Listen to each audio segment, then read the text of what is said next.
Es momento de conocer qué se dice en las columnas y en los editoriales de esta mañana de martes, y para ello sumamos a nuestro director editorial Raúl Frías Lucio, quien nos hace la recomendación justamente de las que más destacan y los temas que se tocan en ellas. ¿Cómo está, Raúl? Muy buen día. Paco, buenos días. No, mucha columna y hay muy interesantes hoy. Quiero recomendar ampliamente algunas, Paco, para que también, ahora que tengas un tiempo libre, le eches una buena lectura, igual que nuestra audiencia esta mañana. A ver, voy a empezar por algunas que quiero recomendar y voy a luego concentrarme, como siempre, en algunas en especial. Raimundo Rivapalacio, en el periódico El Financiero, hoy toca su columna que la titula "La corrupción va al alza".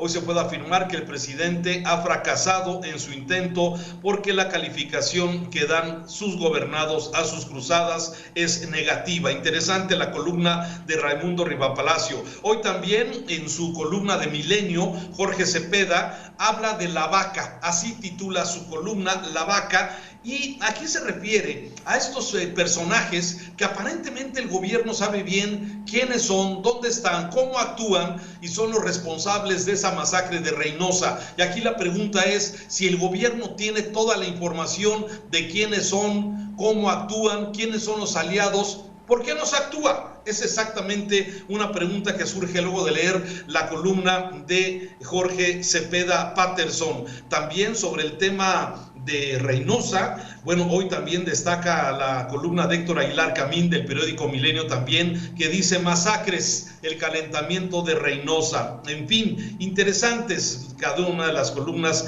en este sentido. Sobre medicamentos y sobre falta de vacunas y todo lo que de alguna forma se ha venido difundiendo, que hoy en Mega Noticias vamos a darle amplia cobertura a este tema, Paco. Está la columna de Sergio Sarmiento del periódico Reforma, que habla berrinche y medicinas. Y habla de esta historia tremenda que tenemos en México luego del berrinche del presidente de enojarse con los farmacéuticos, con los laboratorios, y que esto nos deja sin medicamentos oncológicos a muchos de los niños y de las familias que lo requieren en México. Un tema delicado, grave, y luego las declaraciones para acabar del doctor Muerte, el doctor López-Gatell, en el sentido de que es un golpe generado por la derecha internacional. Qué mente, de veras que cada día ese López-Gatell nos sorprende por su verdadero locuaz en este sentido. Pero mira, columnas de interés y que quiero centrarme un poco en cada una de ellas. Es precisamente hoy, por ejemplo, interesante el artículo de José Ramón Cosío, ya sabes, exministro de la Corte, que en el periódico Universal titula su columna "Una idea peligrosa". Ya habla y da documentos. Hay que recordar que es uno de los juristas más destacados de este país, que fue ministro de la Corte de Justicia de nuestro país, un hombre muy destacado, y él aquí advierte sobre esta idea que ha planteado el presidente de convertir la Guardia Nacional, Paco, en una figura más dentro del ejército mexicano.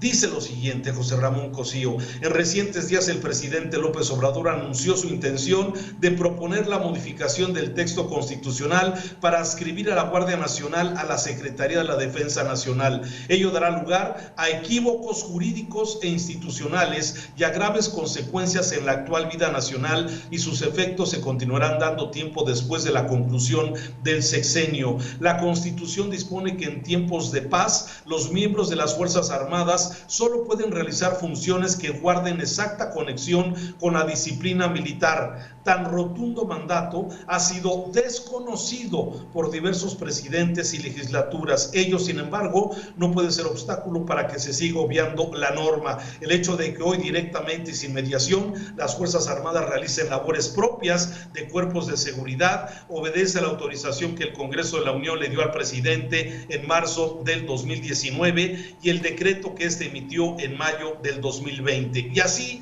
hace una advertencia el jurista sobre este asunto. Finalmente termina su columna. Dice: de aprobarse la reforma propuesta, tendremos más soldados que se irán actuando como policías, pero también a los policías desempeñándose como soldados. Ello terminará por romper los precarios límites funcionales y operativos existentes, tanto en perjuicio de la población como de las Fuerzas Armadas. Espero que el presidente reflexione sobre las implicaciones de su ocurrencia y que quienes integrarán la legislatura a partir del 1 de septiembre tengan el talante para rechazarla en caso de que se convierta en iniciativa. Una advertencia clara de José Ramón Cosío Díaz y que, bueno, queda plasmada en este artículo. Y de ahí me paso a otro tema que es actual, Paco.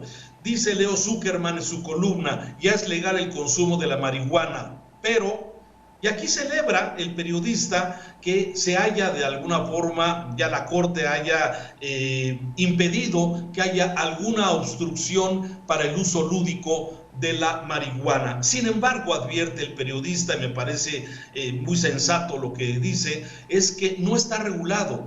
El Congreso de la Unión simplemente propuso la apertura del uso lúdico de la marihuana, pero no su reglamentación. Lo único que se dice es que no puedes fumar en frente de menores de edad, no puedes comercializar, y entonces hay muchas preguntas, sí, al respecto. Por ejemplo, si una persona, fuma marihuana, ¿puede manejar o estará limitado de que pueda tomar un vehículo, igual que con el alcohol se convierta en un posible delito el manejar bajo los influjos del alcohol o de la droga? ¿Sí? Por ejemplo, también otros escenarios que plantea el mismo periodista Leo Zuckerman es precisamente, por ejemplo, conocer y establecer la regulación conducente. O sea, ya se abrió. Qué bueno que se abrió, sobre todo para que los consumidores de marihuana no caigan en el delito de posesión de unos cuantos gramos y acabes en la cárcel por esto y se conviertan en perseguidos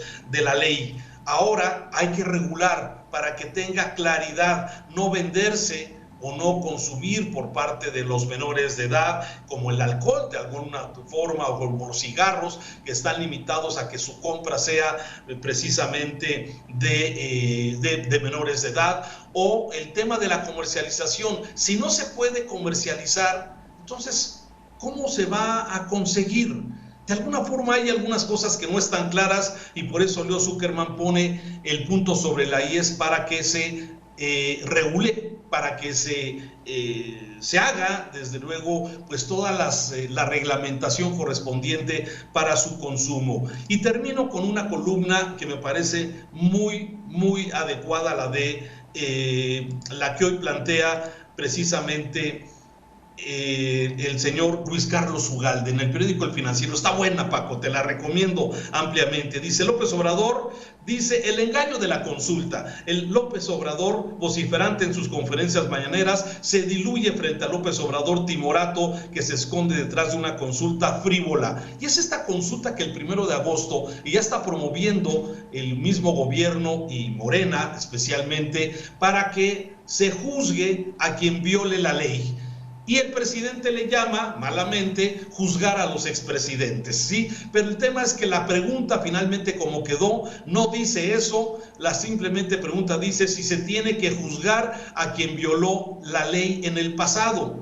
Para eso no se necesita una consulta, simplemente se aplica la ley. Y aquí Luis Carlos Ugalde pues hace una clara desmenuza básicamente la propuesta de la ley, que él anticipa que será un fracaso porque no alcanzará el número de participantes para hacer vinculante lo que se decida de esa consulta. Es decir, un distractor más, Paco, simplemente un distractor más ante los graves problemas que tenemos en nuestro país. Así las cosas de las columnas esta mañana.